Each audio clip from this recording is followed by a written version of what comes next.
We talked about this a couple of years ago. A panel is finally hearing the details, so it has come to light. Panel hears grim details of venereal disease tests.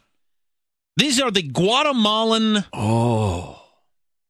sexually transmitted disease studies that we Americans did in the 40s on people that we forced them to do it.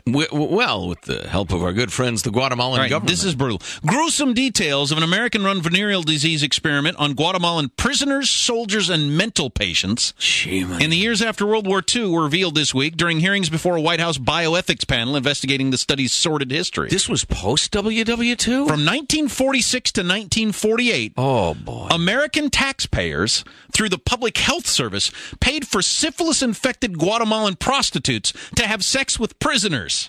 Oh, boy.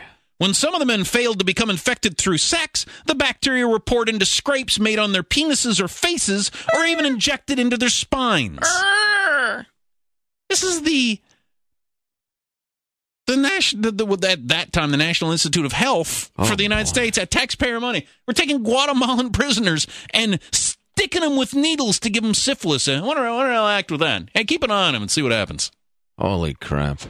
Yeah. Well, now we treated most of the people, right, as trying to knock it out. I mean, I'm not arguing that it was not horrifying. Joe is pro infecting mental patients. I'm just trying to get the facts, which is usual you're distorting. We didn't just wait to see what happens. I think they were trying to cure it. It's still reprehensible. About 5,500 Guatemalans were enrolled, about 13 of whom were about 13 of whom were deliberately infected with syphilis, gonorrhea, or a cancroid, which I don't know what that is. Cancroid. That's the one I haven't had.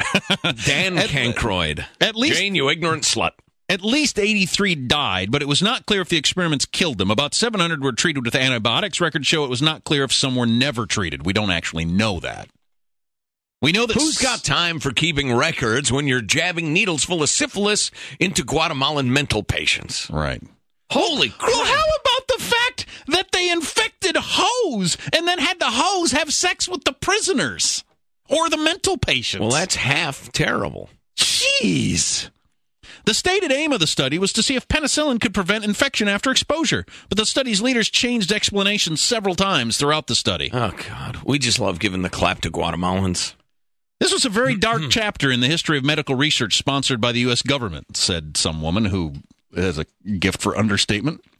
President Obama apologized to the president of Guatemala for the experiments last year. The government of Guatemala were in on it. Right.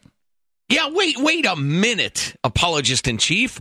You ought to apologize to humanity. Well, no, I guess you ought to apologize for our role in it, certainly. I'm sorry. That was knee-jerk. I've got the details of the most offensive case of the 5,500 coming up. You cannot believe that the United States of America, USA, Magnited States, was doing this. I know. God, what are we doing now that 50 years from now we'll say, holy crap, how absolutely nothing. Indeed. Well, I tell you what, listen, I need to point this out.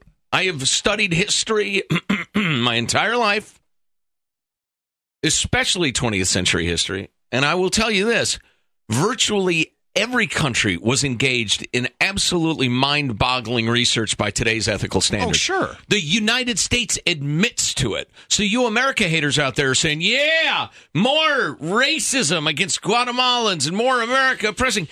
Everybody did this stuff, and much, much worse. We're the only country that makes a clean breast of it and announces it and says, holy crap, what were we thinking? But how only a half century ago? I'd like to talk to those scientists. Well, the scientists were whack jobs, which we'll find out later in the story. They were whack jobs. Yep. Wow, I'll stay tuned. They were keeping most of it secret. They were doing. They would make up a different reason for doing it all the time. So they were nuts. Yeah. So it's not like it was our leading scientists thought this was a good idea. You know, Mr. and Mrs. Human Being, we'd like to think that Nazi Germany was some special case, was some mass hysteria, mass psychosis. And then we'd like to think, well, yeah, Chairman Mao was just a maniac in the way and Pol Pot and the Cambodian, that was just unique humanity gone completely wrong. Tell you what, the more you study humanity, the more you realize this sort of horror is always lurking around the corner.